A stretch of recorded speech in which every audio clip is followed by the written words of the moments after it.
Hola, soy Diana Huacón y les voy a hablar sobre el hecho colonial. En 1492 fue un año clave para América, España y la humanidad. Con la llegada de la expedición de Cristóbal Colón y el inicio de la subyugación violenta de los pueblos aborígenes, comenzó una época nueva para nuestro continente. También en ese año culminó el proceso de unidad política de todos los reinos hispánicos bajo los reyes católicos. Y Europa, que salía del feudalismo, avanzó con el aporte americano hacia una era de predominio mundial.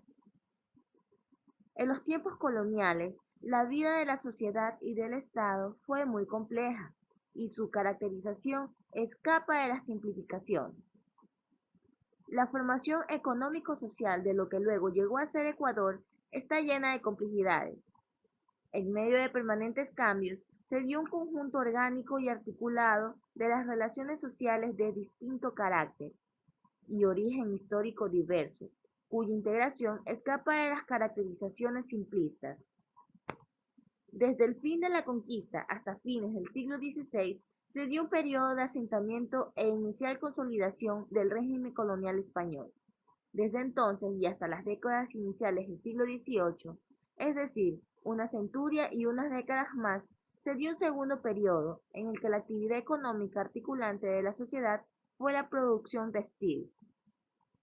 Por fin, desde inicios del siglo XVIII y hasta cerca de 100 años después, cuando se inició la independencia, se dio un tercer periodo, caracterizado por la crisis, la readecuación de las relaciones sociales y el agotamiento del régimen colonial.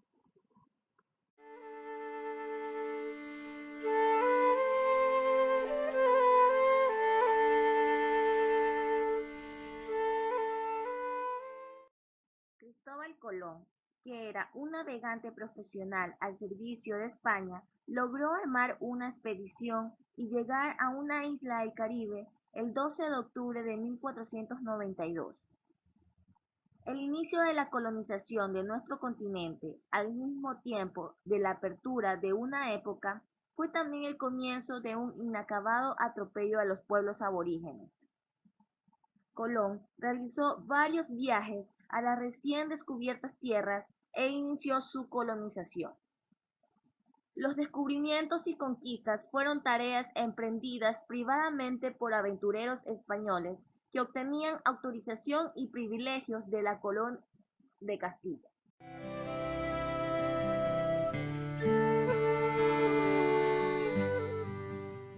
Luego que se consolidó el control hispánico sobre Panamá, comenzaron a recibirse noticias sobre un rico país hacia el sur. En 1524 se organizó una empresa privada de conquista y colonización, que encabezaron Francisco Pizarro y Diego Almagro. Pizarro, quien dirigió una primera expedición por la costa sudamericana en 1526, que llegó por primera vez a las playas de lo que ahora es Ecuador. Luego de solventar las dificultades, los dos jefes volvieron a organizar una nueva expedición, que en 1531 recorrió nuevamente la costa hasta Tumbes, en donde desembarcaron para penetrar tierra adentro.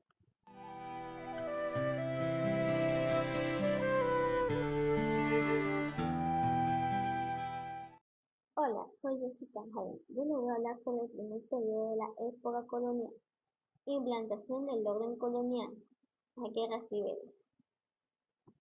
Durante la década de los 30 se dieron enfrentamientos entre los conquistadores.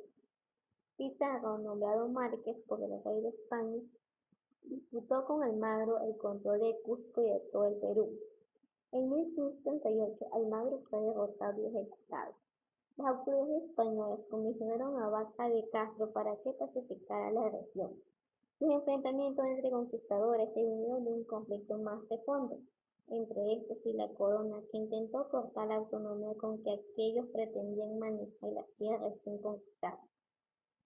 En este contexto se iniciaron las leyes, que centralizaban el manejo político y económico de las colonias en manos de la corona y establecían mecanismos de protección a los indígenas.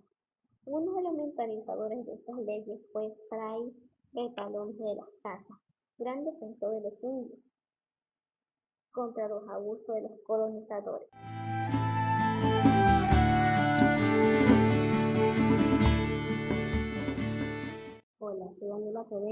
les voy a hablar sobre el segundo periodo de la época colonial.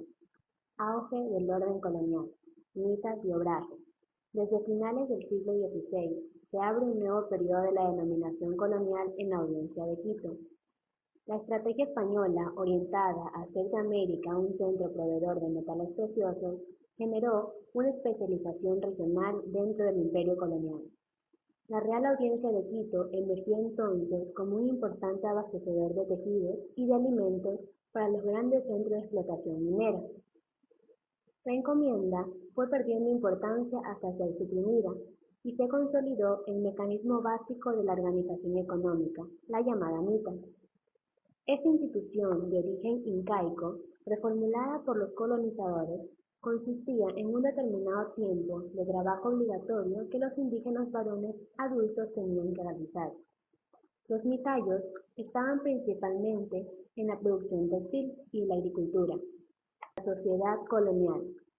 Luego del primer siglo de colonización hispánica, se había definido una estructura social fuertemente diferenciada y asentada sobre la desigualdad.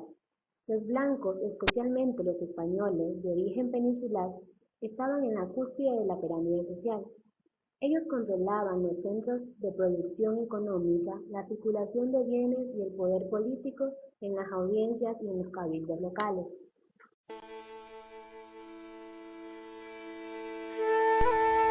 Tercer periodo, redefinición del orden colonial.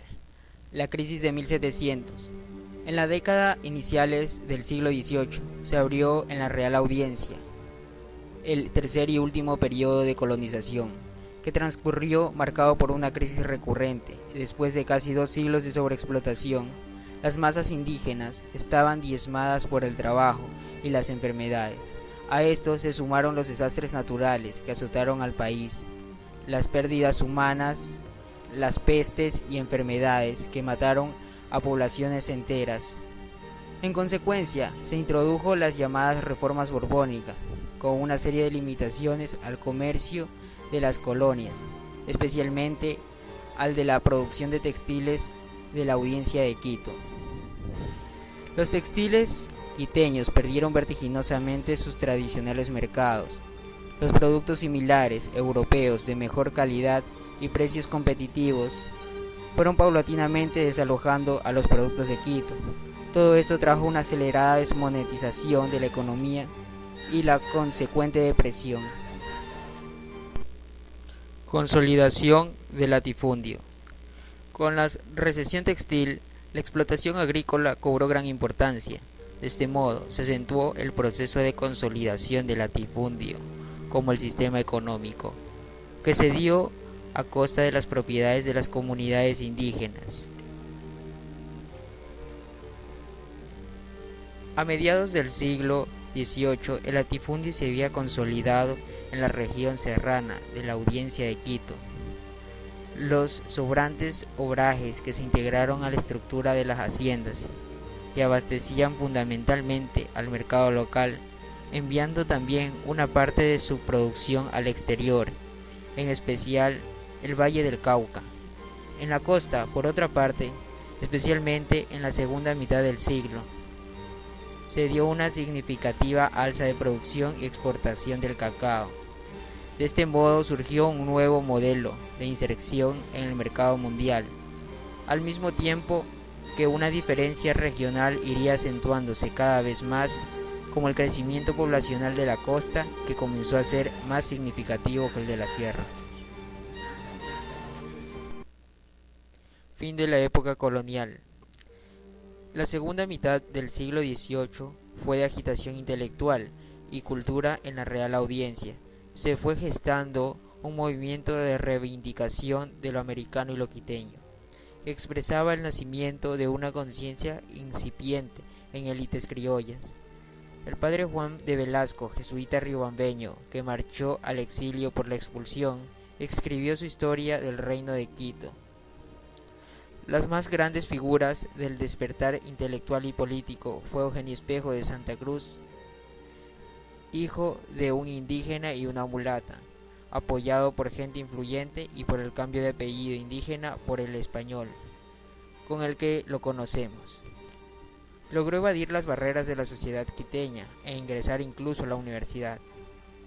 Sus ideas contestarias y sus iniciativas de organización le trajeron problemas con las autoridades españolas, que lo expatriaron y lo encarcelaron. Murió siendo todavía joven. Los criollos, dependientes de españoles peninsulares, ocupaban crecientemente espacios dominantes en Quito y buscaban su identidad a partir de diferencias de los europeos.